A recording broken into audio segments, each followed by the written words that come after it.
Hi friends, అందరికీ hi. ఈరోజు group 2 mains పరీక్షలు మరియు ఇతర పోటీ పరీక్షల కొరకు సైన్స్ అండ్ టెక్నాలజీ సబ్జెక్ట్లో కొన్ని ముఖ్యమైన పాయింట్స్ని చూద్దాం.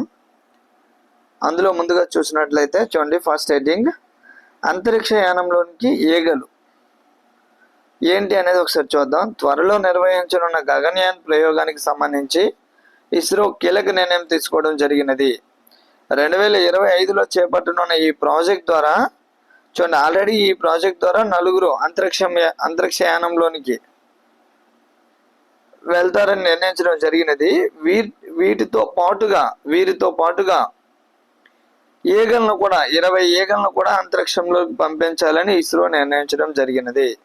చూడండి, యాక్చువల్గా ఈ ప్రాజెక్ట్ 2025లో చేపడతారని చెప్పడం జరిగింది మొదటిగా. అయితే దానిని 1 సంవత్సరం పొడిగించడం జరిగినది. సో ఈ యొక్క మెటీరియల్ 2025 అని ఉంది, కానీ ఈ ప్రాజెక్ట్ ఎప్పుడంటే 2026లో చేపడతామని చెప్పి ఇటీవలే ప్రకటించడం జరిగినది. చూడండి, గగన్యాన్ ప్రయోగానికి సంబంధించి మనం చూసినట్లయితే ఇది మానవ సహిత ప్రయోగం.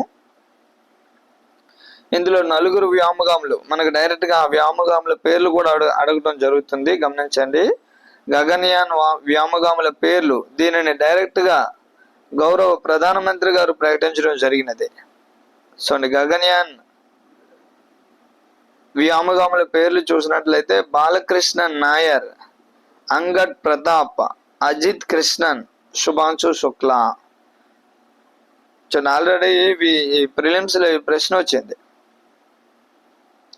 గగన్యాన్ వ్యోమగాముల పేర్లు ప్రశాంత్ బాలకృష్ణన్ నాయర్, అంగడ్ ప్రతాప్, అజిత్ కృష్ణన్, శుభాంశు శుక్లా, ఈ 4.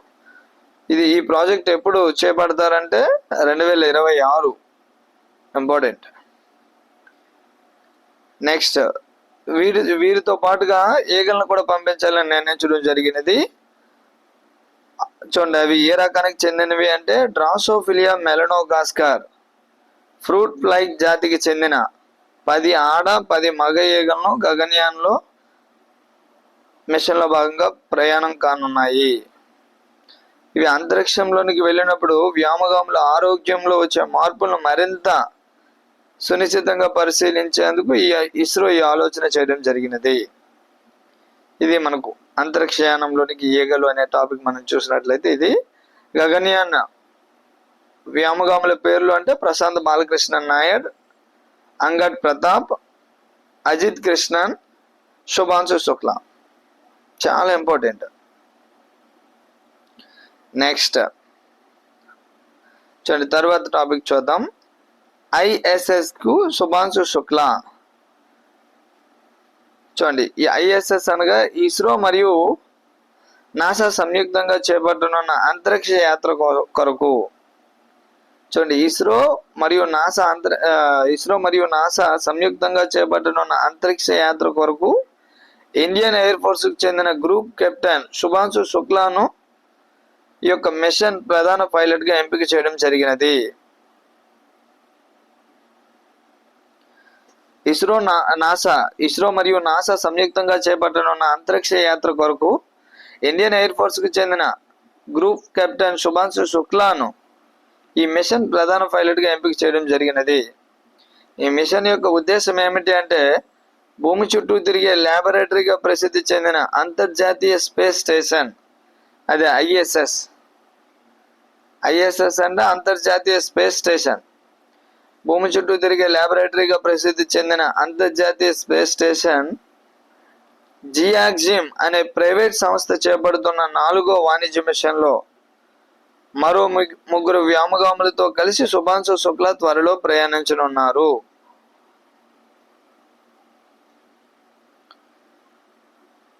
ఏదైనా అనుకోని పరిస్థితుల్లో శుభాంశు శుక్లా వెళ్ళలేకపోతే అతడి స్థానంలో మరో Indian air force group captain Prashanth Balakrishnan నాయర్ను బ్యాక్ పైలట్ గా ఉంచడం జరిగినది. ISS కు బ్యాక్ పైలట్ ఎవరు అంటే బాలకృష్ణన్ నాయర్. దీనికి ఎంపిక చేసినది ఎవరిని అంటే ఈ యొక్క మిషన్ ప్రధాన పైలట్ గా ఎంపిక చేసినది ఎవరిని అంటే శుభాంశు శుక్లాన్. ఆల్రెడీ వీరిద్దరూ కూడా దేంట్లో భాగంగా ఉన్నారు, గగన్యాన్ మిషన్ లో భాగంగా ఉన్నారు. అయితే ఈ ఈ యొక్క ఐఎస్ఎస్ మెయిన్ ముఖ్య ఉద్దేశం ఏమిటంటే భారత మానవ సహిత అంతరిక్ష యాత్ర గగన్యాన్ను సఫలీకృతం చేయడానికి ఇప్పటికే ఈ నలుగురిని ఎంపిక చేయడం జరిగినది. ఈ యొక్క గగన్యాన్ మిషన్ కు సహకారంగా చూడండి, గగన్యాన్ మిషన్ కు మరింత బలమైన సపోర్ట్ కొరకు దీన్ని చేయడం జరుగుతుంది. గమనించాలి మీరు. చూడండి, పాయింట్ కింద ఇచ్చారు, ఒకసారి చూడండి. Axiom 4 mission Bharat Gaganyaan mission కు బలమైన పునాది వేయడంతో పాటు ఇస్రో నాసా అంతరిక్ష సహకారానికి తార్కాణంగా నిలవనున్నది. అది ఇక్కడ ముఖ్య ఉద్దేశం. 14 రోజుల పాటు సాగే ఈ యాత్రకు సంబంధించి ఫాల్కాన్ 9 రాకెట్ ద్వారా రవాణా కాంట్రాక్ట్ ను యాక్సియం స్పేస్ మరియు స్పేస్ ఎక్స్ సంస్థకు అప్పగించడం జరిగినది. చూడండి, ఈ స్పేస్ ఎక్స్ సంస్థ ఎవరిది అంటే ఎలాన్ మస్క్ వారిది. చూడండి, ఈ రాకెట్ కూడా వారిదే, ఫాల్కాన్ 9 రాకెట్. ఈ యొక్క అంతరిక్ష యాత్ర ఎన్ని రోజుల పాటు అంటే 14 రోజుల పాటు సాగే ఈ యాత్రకు సంబంధించి ఫాల్కాన్ 9 రాకెట్ రవాణా కాంట్రాక్ట్ ను యాక్సియం స్పేస్ మరియు స్పేస్ ఎక్స్ సంస్థకు అప్పగించడం జరిగినది. ఈ రెండు కూడా ప్రైవేట్ స్పేస్ లో ప్రైవేట్ సంస్థలు ఇవి. మరి భారత్ లో స్పేస్ లో ప్రైవేట్ సంస్థలకు రిలేటెడ్ గా మనకు హైదరాబాద్ కు చెందిన స్కై రూట్ సంస్థ ఉండడం జరిగినది. ఇటీవల కాలంలో ఈ యొక్క స్పేస్ లో ప్రైవేట్ పెట్టుబడుల కొరకు కూడా భారత ప్రభుత్వం కొంత అమౌంట్ ను కూడా కేటాయించడం జరిగినది. గమనించాలి, ఇవన్నీ కూడా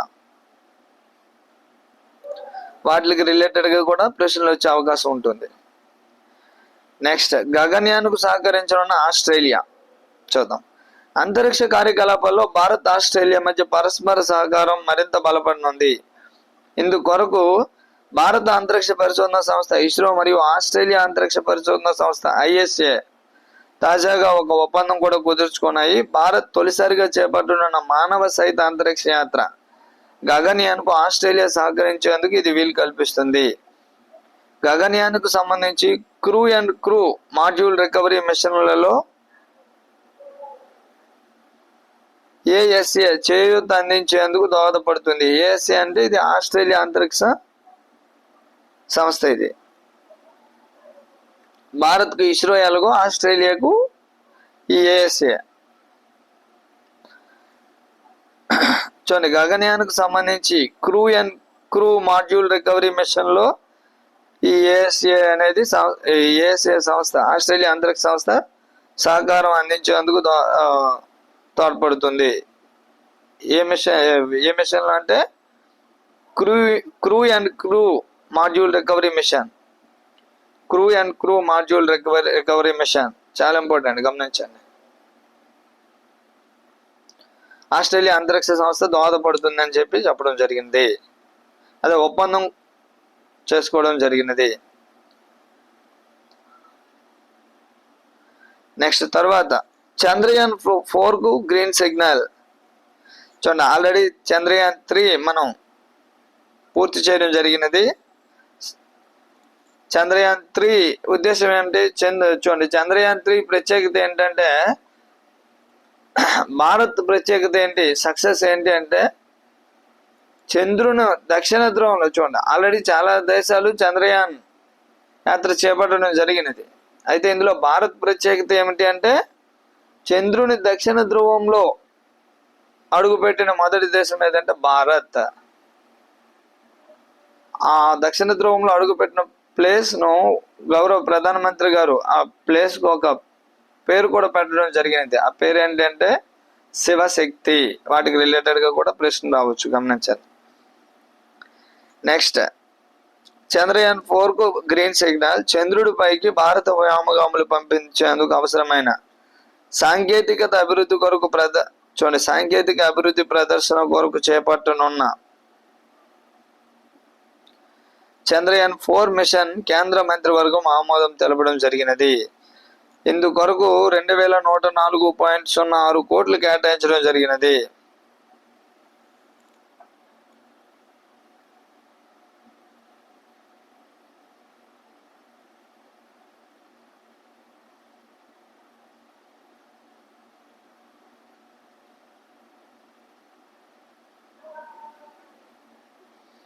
చంద్రయాన్ 4 మిషన్కి ఎంత అమౌంట్ కేటాయించడం జరిగినది అంటే 2104.06 కోట్లు. ఇది చంద్రయాన్ 4కు సంబంధించి. నెక్స్ట్ చూడండి, చంద్రయాన్ 4 లక్ష్యం ఏమిటంటే చంద్రయాన్ 3 విజయంతో ఉత్సాహంగా ఉన్న ఇస్రో 2040 నాటికి చంద్రుడిపైకి భారత వ్యోమగాములు పంపి సురక్షితంగా తిరిగి తీసుకురావాలని లక్ష్యంగా పెట్టుకోవడం జరిగినది. చూడండి, చాలా ఇంపార్టెంట్. గగన్యాన్ ఎప్పటికంటే 2026, చంద్రయాన్ 4 ఎప్పటికంటే 2040. ఈ టార్గెట్లు కూడా అడుగుతారు, గమనించాలి.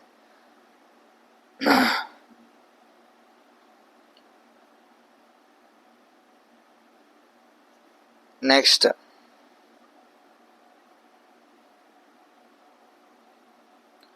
శుక్రయాన్ చూడండి, శుక్రగ్రహాన్ని అధ్యయనం చేయడం కొరకు దాని కక్షలోకి వ్యోమనౌకను పంపించేందుకు వీనస్ ఆర్బిటార్ మిషన్. శుక్రయాన్ కూడా మనకు ఇంపార్టెంట్. చూడండి, శుక్రగ్రహం యొక్క ప్రత్యేకత ఏమిటంటే ఇది భూమిని పోలిన గ్రహం.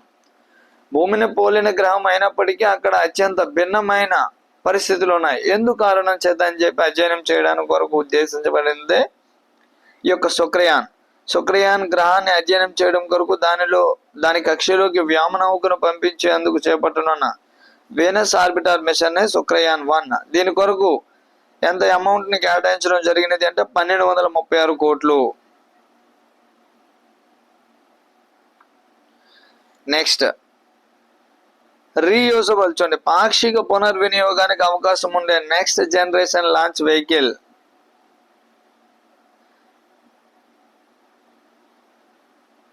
సైతం కేంద్ర కేబినెట్ ఆమోదం తెలపడం జరిగినది. పాక్షిక పునర్వినియోగానికి చూడండి, ఆల్రెడీ ఇప్పుడు ఏవైతే ఈ యొక్క మిషన్స్ మనం ఇప్పుడు చేపడుతున్న మిషన్స్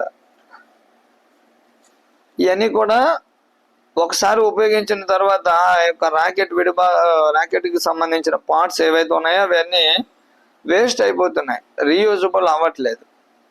అయితే ఇటువంటి రీయూజబుల్కి సంబంధించి అమెరికాకు చెందిన ఈ ఎలాన్ మస్క్ సంస్థకు చెందిన స్పేస్ ఎక్స్ వాళ్ళు రీయూజబుల్ ఆల్రెడీ ఉపయోగించి సక్సెస్ కావడం జరిగింది. సో అందులో భాగంగా మన ఇండియా కూడా దానివల్ల కొంత అమౌంట్ కొంత ఖర్చును ఆదా చేయడం కొరకు ఈ యొక్క పాక్షిక పునర్వినియోగానికి సంబంధించిన నెక్స్ట్ జనరేషన్ లాంచ్ వెహికల్ NGLVకి కేంద్ర కేబినెట్ ఆమోదం తెలపడం జరిగినది. అయితే ఇది అప్పటికంటే 2035 నాటికి భారత అంతరిక్ష కేంద్రాన్ని ఏర్పాటు చేయాలనే లక్ష్యంలో భాగంగా కీలకమైన NGLVతో పాటు 3 డెవలప్మెంట్ విమానాలు, ఇతర అవసరమైన సాంకేతిక అభివృద్ధి కొరకు 8240 కోట్లు కేటాయించడం జరిగినది. చూడండి, చంద్రయాన్ 4 లక్ష్యం ఆల్రెడీ మనం చూసాం. 2040 నాటికి చంద్రుడిపైకి భారతీయ వ్యోమగాములు పంపి సురక్షితంగా తీసుకురావాలని లక్ష్యంగా పెట్టుకోవడం జరిగినది. ఇందుకు అవసరమైన సాంకేతికతలను దేశీయంగానే అభివృద్ధి చేసి ప్రదర్శించడమే దీని యొక్క చంద్రయాన్ 4 మిషన్ లక్ష్యం. నెక్స్ట్ శుక్రగ్రహ అన్వేషణ కొరకు శుక్రయాన్ 1 ఆల్రెడీ మనం చూసాం. భూమికి అతి సమీపంలో ఉండే గ్రహమైన శుక్రుడిపై అన్వేషణ కొరకు ఇస్రో శుక్రయాన్ 1 అనగా వీనస్ ఆర్బిటార్ మిషన్ చేపట్టింది.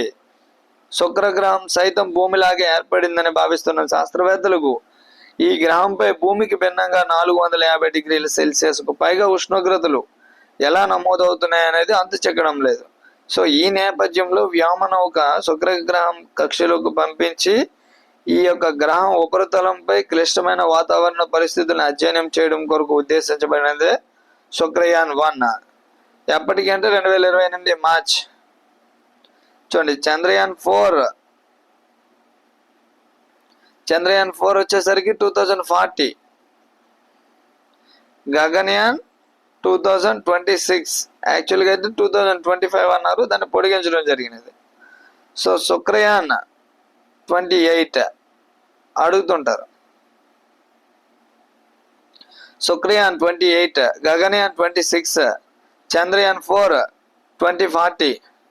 రీయూజబుల్ లాంచింగ్ వెహికల్స్ వచ్చేసరికి 2035.